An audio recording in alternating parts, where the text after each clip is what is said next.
The house looked beautiful from the outside, warm lights glowing against the winter dark. A wreath on the door, the laughter of a family echoing faintly from inside. For a moment, I stood on the porch, clutching a small, neatly wrapped gift in my hands, telling myself this year would be different. Maybe, just maybe. They would treat me like family again. My breath fogged in the cold air as I rang the doorbell. The door swung open, and my daughter, Mia, barely glanced at me. Double quotes. "Oh, you're here," she said flatly, turning her back before I could even step inside. I swallowed the sting and walked in quietly. Holding the box closer to my chest, the dining room was filled with glittering decorations, gold-rimmed plates, shining candles, a centerpiece that probably cost more than my monthly pension. My son Daniel was pouring wine for his wife, who sat at the table scrolling her phone. Neither of them looked up. I inhaled slowly, reminding myself not to expect too much. "Mom," Daniel finally said, but not warmly. His tone was theatrical, exaggerated. "So glad you could join us." His wife snickered. I pretended not to notice and placed the gift on my lap as sat at the far end of the long table, the seat they always left for me, as far away from conversation as possible. As soon as I sat down, the whispers began. Did she really bring a gift? Probably some old knitted scarf or another cheap candle from the dollar store. They didn't whisper softly. They wanted me to hear. My cheeks burned, but I kept my eyes on my plate. I had promised myself I wouldn't cry this year. The meal began. Okay. And so did the commentary. Daniel raised a forkful of food and sighed dramatically. "Mom, did you forget how to cook? You used to bring homemade dishes." Guess age really does take everything, huh? His wife giggled behind her manicured fingers. Mia chimed in. "Honestly, Daniel, be grateful she even comes. Last month she forgot my daughter's birthday. Old age is catching up fast." I opened my mouth to correct her. I hadn't forgotten. I simply hadn't been invited, but the words stuck in my throat. They wouldn't believe me anyway. I tightened my fingers around the gift box, the edges pressing into my palms. "Mom," Mia called out suddenly, blinking at me as though I were a distant acquaintance. "You haven't said a word. You okay?" Her voice was honeyed. Fake. I nodded weakly. Inside, something trembled. Not sadness. Something quieter, steadier. Resolve. The conversation around me grew louder, freer, more careless. They complained about bonuses. At work being too small. They bragged about expensive vacations. They discussed how elder care insurance is a headache and how they'd rather not deal with old people stuff. Every line was a knife. Then Daniel leaned back in his chair, sipping wine, and said loudly, next year we should all pitch in and get Mom something useful, like a caretaker, or maybe a retirement home brochure." The whole table erupted in laughter.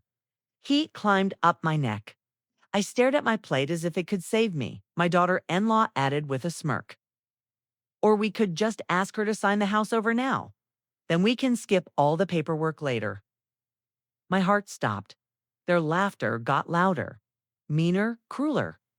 I looked at the glowing tree, the twinkling lights flickering across their faces. Once Christmas had been filled with warmth and love, handmade ornaments, family singing carols, my children hugging me tightly because they meant it. Now, I felt like an outsider in a home I had once filled with memories. My fingers brushed the top of the wrapped gift.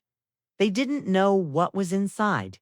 They didn't know the hours I had spent with a lawyer. They didn't know the decision I had made after overhearing them weeks ago, the moment they revealed their true intentions. I had come tonight prepared. And every insult they threw only strengthened the calm, cold certainty in my chest. Let them laugh, let them mock. Soon the laughter would stop. As I lifted my gaze, the gift resting on my lap felt heavier, not in weight, but in consequence. If only they knew what was inside this box. Everything they believed they were entitled to was about to change forever. I wasn't always the quiet shadow sitting at the end of the table. There was a time Years ago, when my voice mattered in this family, when my children used to run to me with scraped knees, broken hearts, school certificates, secrets, dreams, I was the center of their little world, their protector, their comfort. Funny how life changes. It began slowly. So slowly that I didn't even realize I was being pushed out. Back when Daniel got his first job, he called me every day, telling me about his coworkers, his challenges, his hopes. Then the calls became every week, then every month, then only when he needed something. Mom, can you transfer a little money? Mom, can you watch the baby? Mom, can you cover this bill just for now? I always said yes. That was my job, I told myself. A mother doesn't stop giving. Mia was different. She grew up fast, too fast. After her marriage, she got swept up in her new life, the busy husband, the big house, the social events. Her voice changed when she spoke to me, as if she were speaking to a stranger, as if the woman who raised her no longer belonged in the world she was building. Her texts turned cold. Her visits became rare. Her smiles turned polite, not loving. Still, I stayed patient. Holidays were the hardest. I'd spend days preparing food, decorating the house with ornaments the kids made when they were small. I waited eagerly, but the doorbell never rang. After 3 years of silent Christmases, I stopped decorating. They would send photos of their own family dinners, perfectly posed, smiling together. I wasn't in a single one, not even in the background. But the moment they needed something, my phone would light up. Mom, we're short on the mortgage this month. Mom, daycare is too expensive. Can you watch the kids for a few weeks? Mom, can you sign this insurance paper for us? It's just a formality. Every favor was presented as small, simple, no trouble at all. But everyone took something from me.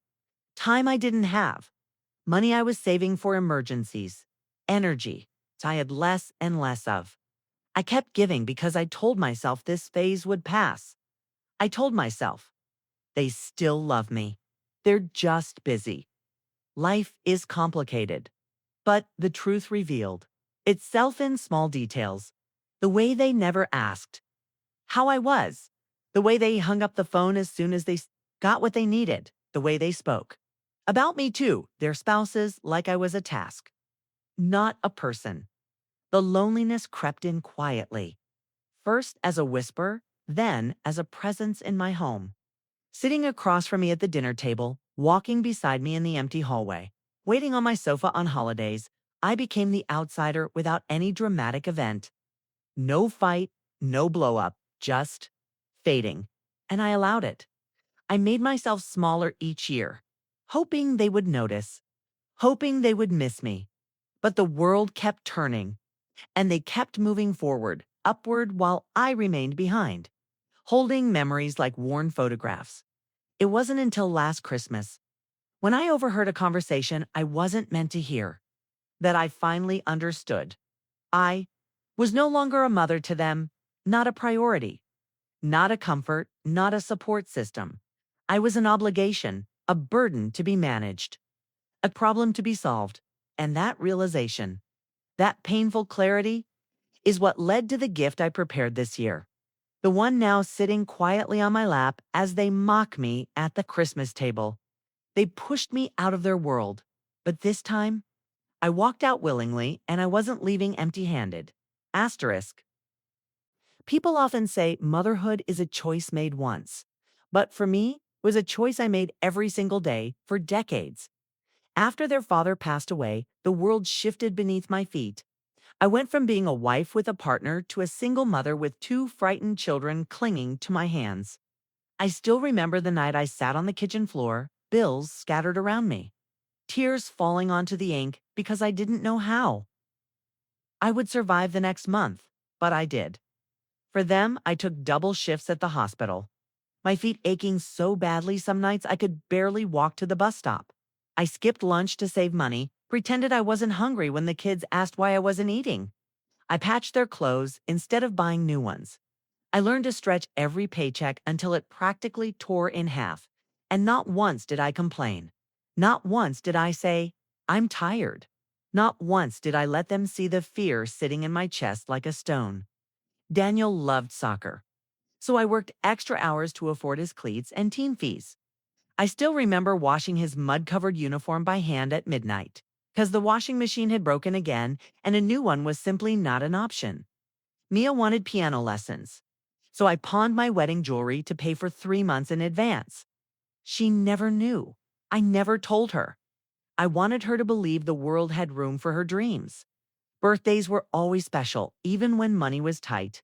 I baked cakes from scratch, blew up balloons until I felt faint, and decorated the living room with colored paper and strings. Their laughter made every sacrifice feel like a blessing. And when they grew older, the sacrifices didn't stop. They just changed shape. When Daniel got accepted into college but couldn't afford tuition, I drained the savings account I had been building for my retirement. He promised he'd pay me back. He never did. I never asked. When Mia struggled in her marriage, I let her move back in with me. I sat with her every night, holding her hand, telling her she deserved better. I gave her the last of my savings so she could get her own place and feel independent again. She promised, "I'll always be there for you, Mom." Months later, she forgot she ever said it, even outside my children. I helped whoever needed it, siblings, cousins, friends. If anyone called saying, "I'm in trouble," I answered without hesitation. Even when my own life was one long emergency, people took from me because they knew I would give, and I did. For years, for decades. But the harshest truth, no one remembered. Not the nights I stayed awake, rocking feverish children. Not the meals I skipped so they could eat. Not the birthdays I spent working so they could have gifts. Not the bills I paid to keep their homes from collapsing. Not the love I gave freely, endlessly, without boundaries. They remembered what I didn't give. They remembered what I couldn't afford. They remembered the few times I said no, but forgot the thousands of times I said yes. And as they sat around that Christmas table mocking me, laughing at me, blinded by entitlement, my heart didn't break, it hardened. Because the truth was simple and painful. They believed my sacrifices were their rights. They believed my love was their inheritance. But this year, I came to give them one final gift. The truth they never wanted, and soon. They would open it 2 weeks before Christmas. I learned the truth that finally shattered the last piece of naive hope I carried for my children. I hadn't planned to overhear anything. I had stopped by Daniel's house to drop off a small box of homemade cookies for my grandchildren, a tradition I'd kept alive even when no one seemed to care. I walked up the porch quietly, hearing laughter from inside. Their curtains were open, lights warm and bright. The kind of scene you'd expect from a perfect holiday family, except the conversation inside was anything but perfect. "So, what are we getting, Mom, this year?" Mia's voice came through, irritated and bored. Daniel scoffed. "Why bother? She doesn't even use anything we give her. She probably regifts it." His wife chimed in. "Honestly, I think the best gift would be if she just signed the house over already. Then we wouldn't have to worry about it later." They laughed. Not nervously, not awkwardly, but comfortably. As if this was a normal conversation. I froze on the porch, cookies in hand, breath caught in my throat. Mia spoke again, her tone sharp. "We need a plan. She's old but not stupid. If we ask directly, she'll dodge it. We need to convince her, maybe tell her we're struggling." Daniel answered almost proudly, "I can handle that. Mom always gives in when I play the guilt card." She's sign eventually. The ease with which they plotted, the casual cruelty, the way they talked about my home, the place I poured my life into, brick by emotional brick, as if it were a guaranteed future prize. My heart pounded. Not from anger, from disappointment so deep it felt like a wound reopening from years past. I leaned closer to the window, unable to stop myself. Daniel's wife spoke again, swirling a glass of wine. "Honestly, the house is wasted on her. It's too big, too old, and she can't keep up with it. It'd be better in our hands," Mia added. "Better sell it, actually. Split the money. We could all use a financial boost." Financial boost. From the home I worked 3 jobs to pay for. From the place where their father and I dreamed built, struggled, raised them. Daniel laughed. A short, cold sound. Exactly. And think about it, if we get it now instead of after. Well, we don't have to deal with estate taxes later. My stomach turned. Then Mia delivered the final blow. We just need to be patient. She's fragile. She'll give in sooner or later. People like her don't put up a fight. People like her. People like me. I stepped back from the window, the winter air biting into my cheeks. The box of cookies in my hands felt heavier, almost foolish. I walked slowly to my car, each step feeling like I was carrying the weight of my entire life on my shoulders. Inside the car, the silence was suffocating. A storm of emotions swirled inside me: grief, betrayal, clarity. And then, resolve. That night, I sat at my kitchen table long after midnight, staring at the framed photograph of my children when they were small, their eyes full of innocence and trust. I touched the glass gently. I whispered, I gave you everything, but I won't give you this. The next morning, I made an appointment with a lawyer, not out of revenge, not out of bitterness, but because I finally understood something essential. My children had counted on my silence, my compliance, my weakness. They thought they owned me. They thought they owned my future. They thought they owned my home. They were wrong. And on Christmas night, they would discover just how wrong they were. The laughter around the table grew louder, meaner, more careless, the kind of cruel amusement people show only when they believe their target can't fight back. I sat there quietly, back straight, hands folded over the wrapped gift, resting delicately on my lap. Every insult, every snide comment, every sarcastic jab felt like tiny darts hitting the same spot on my heart. A place already bruised from years of being taken for granted. But tonight, the pain didn't weaken me. It sharpened me. Mom, did you bring anything other than that little box? Mia asked loudly, her voice dripping with mockery. Or is that all you could afford this year? Her husband chuckled. Careful, Mia. Maybe it's something sentimental. She loves giving emotional gifts nobody wants. The entire table chuckled. I kept my gaze low, but inside, a strange calmness wrapped around me like warm wool dot because they didn't know, because their arrogance had blinded them, because I held a truth they weren't ready for. 3 weeks earlier, I sat across from Mr. Dawson, my lawyer of many years. He had been my husband's friend, honest, steady, reliable. His office smelled faintly of old books and wood polish, smell that always reminded me of trust. Are you certain you want to do this? He asked gently, sliding the papers toward me. I nodded. I've thought about it long enough. His eyes softened with understanding. Then let's make it legal. I signed the documents with steady hands. It was the first time in years I felt like I was taking back control, not out of anger, but out of self-respect. Out of survival. When it was done, he placed the final folder in a thick envelope and pushed it toward me. You don't owe anyone an explanation, said softly. But I owed myself my freedom. Back to Christmas dinner. Daniel raised his glass dramatically. To Mom, the strongest woman we know, even though she can't cook like she used to. They laughed again, all except the youngest granddaughter, Lily, who watched me with quiet, worried eyes. I offered her a small smile. She was the only one who had hugged me when I walked in, the only one who whispered, I'm glad you're here. Daniel poured himself more wine.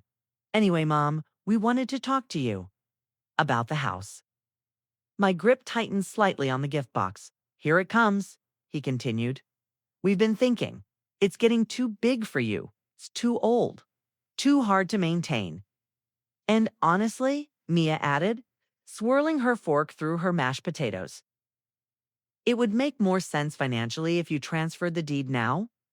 Before something happens. Before something happens. The phrase hung in the air like a fog.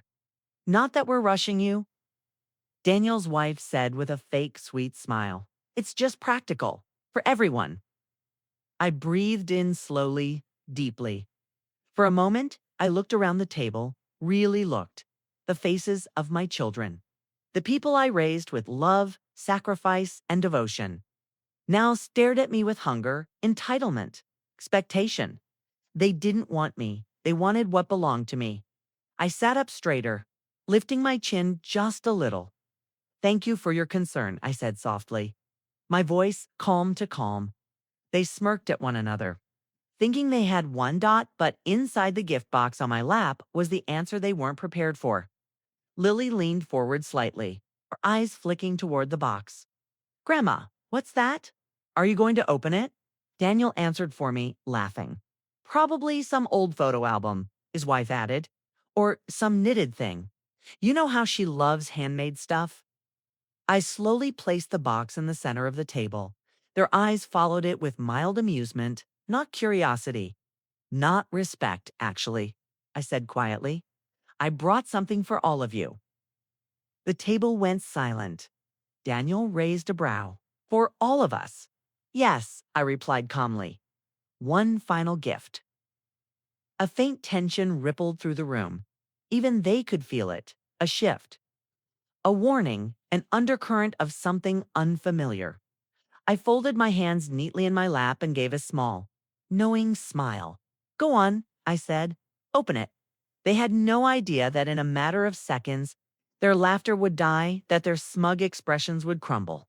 Their future, the one they built on the assumption of my obedience, would shatter.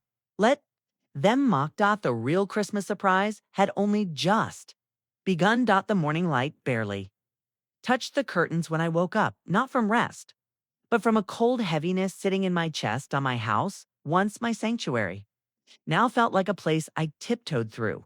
Every sound, every breath felt like it risked provoking her. I heard her before. I saw her. The sharp echo of heels on the wooden floor. The impatient sighs, the loud, irritated opening and closing of drawers that didn't even belong to her. She was already awake. Already angry, I stepped out of my room slowly. The floor cool against my feet. And there she stood, arms crossed, eyebrows raised. Attitude sharp enough to cut glass. There you are, she said. As if you have anything more important to do. Come here. I opened my mouth to greet her, but she didn't let me speak. Mom, sit. It wasn't a request, it was a command. I sat quietly at the dining table. The same table where she once did homework while I stayed up late making sure she had everything she needed. Now she approached it like a lawyer preparing to win a case. Against me, a stack of papers thudded onto the table. I need you to sign these today, she said, sliding them toward me. Sign what? I asked softly. She clicked her tongue, annoyed. Why are you always so slow? It's simple paperwork. I'm taking responsibility for things, so you don't have to. Her tone dripped with fake sweetness. A practiced, manipulative calm. I touched the papers with trembling fingers. The first page was full of terms I didn't fully understand at a glance. Legal wording. Financial transfers, medical authority, dot. I flipped to the next page and the next. With every line, my heart pounded harder. My house, my savings, my savings, my will, my medical consent, power of attorney, all of it transferring directly to her. Not shared, not temporary, absolute. My hands froze, honey. I managed. This gives you control over everything I own. She shrugged, uninterested. So, it's logical. You're aging. I'm your daughter. It should all come to me anyway. The casual cruelty of her voice stunned me more than the papers. I swallowed hard. I need time to read. No, she snapped instantly. The room filled with that single cold word. She stepped closer, leaning down until her face was inches from mine, her perfume strong. Sharp, burned in my nose. Stop being dramatic. She whispered, just sign it. Chill ran down my spine. She didn't want me to understand, she wanted me to obey. I forced myself to look up at her. Why are you rushing this? Her jaw tightened, Her eyes narrowed, and then she laughed a bitter, mocking sound. You think I'm rushing you? Mom, your memory isn't even that good anymore. Last week, you forgot your phone in the fridge. She shook her head like she was dealing with a nuisance. It's better if I take charge. Before things get messy. Messy. The words sounded like a threat. Disguised as concern. Something inside me trembled. Not from fear, from realization. She wasn't cleaning up messes, she was creating them, trapping me in them. My fingers tightened. Around the papers, slowly. I set them back on the table. I'm not signing anything today, I said firmly. Her reaction was instant. Her eyes widened. Her mouth twisted and her voice rose like fire. What did you say to me? I said no. Her chair scraped violently as she stood up. She slammed her hand on the table, shaking the papers. You always do this. She shouted. You complicate everything. You make every little thing difficult. I flinched. The girl I raised, the one I held through nightmares, the one whose school lunches I packed, was yelling at me like I was an obstacle she wanted to bulldoze. She pointed at the papers with trembling anger. I'm giving you one chance. She hissed. Sign them today. Or don't expect my help when you really need it. There it was, the threat, the truth beneath her sweet tone. Though, power she wanted over me. I stood up, my body shook.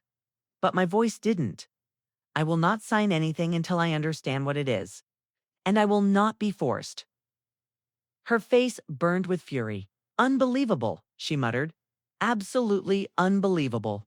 You'll regret this. She stormed down the hallway, her footsteps thundering through the house.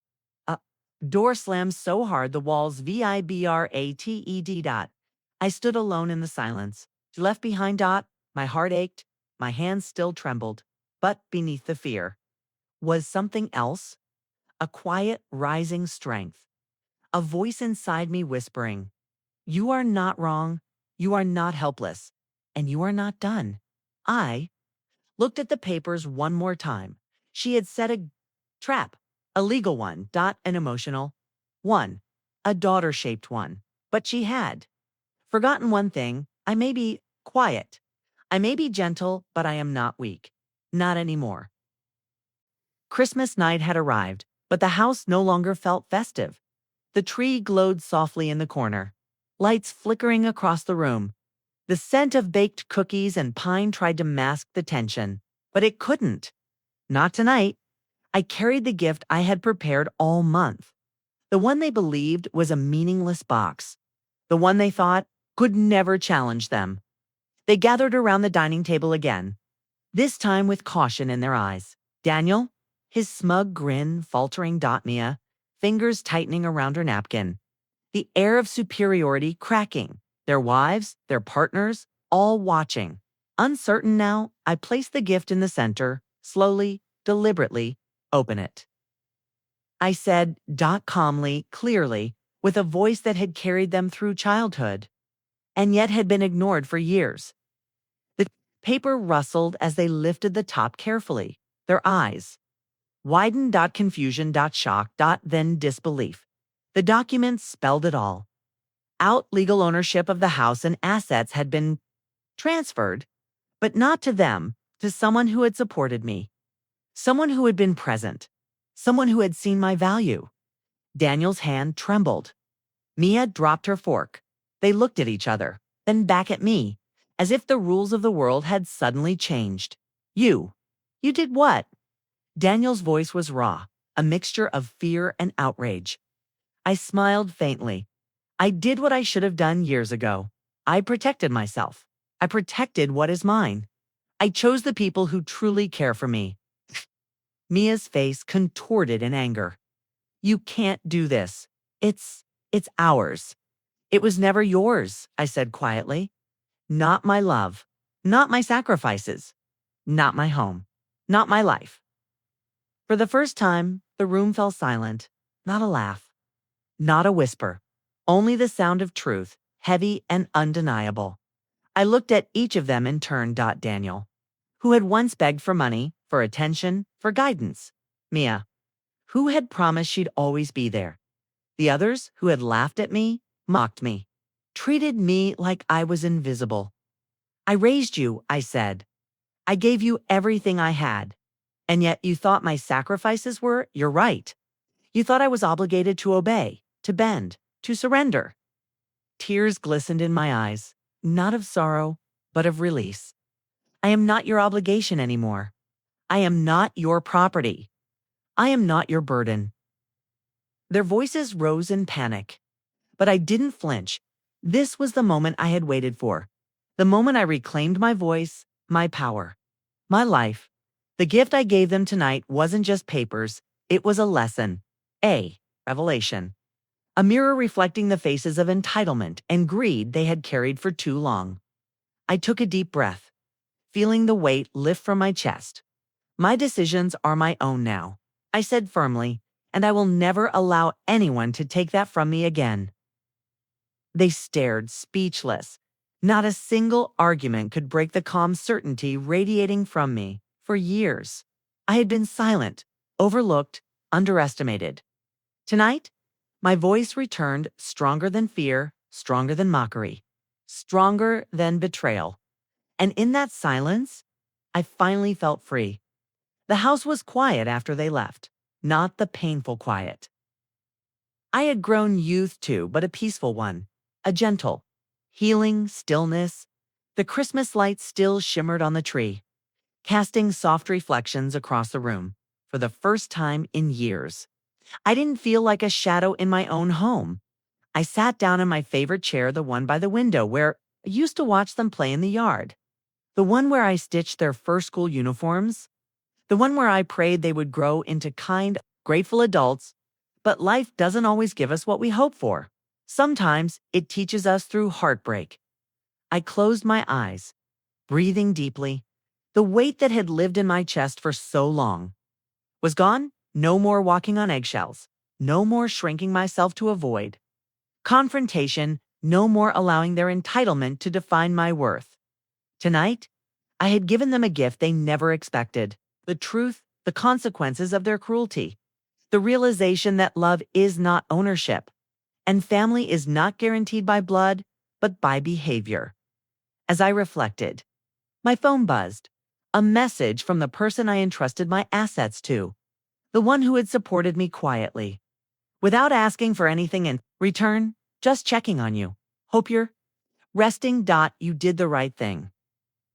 A warm smile spread across my face. Yes. I did. I stood up and walked through the house, my house touching the walls, the furniture, the memories. Everything felt different now, not because it had changed, but because I had for years. I thought standing up for myself meant conflict. Tonight, I learned something else. Standing up for myself meant choosing peace. I poured myself a cup of tea, the same jasmine blend my husband used to love, and sat by the window as snowflakes began drifting down softly outside. Christmas night, a night meant for miracles. And perhaps in its own quiet way, mine had arrived. Not in the form of reconciliation, not in the form of apologies that would never come, but in clarity, in freedom, in self-respect. I took a sip of tea, letting it warm my palms and my heart. My life, I whispered to myself, belongs to me again. And for the first time in a long time, I believed it.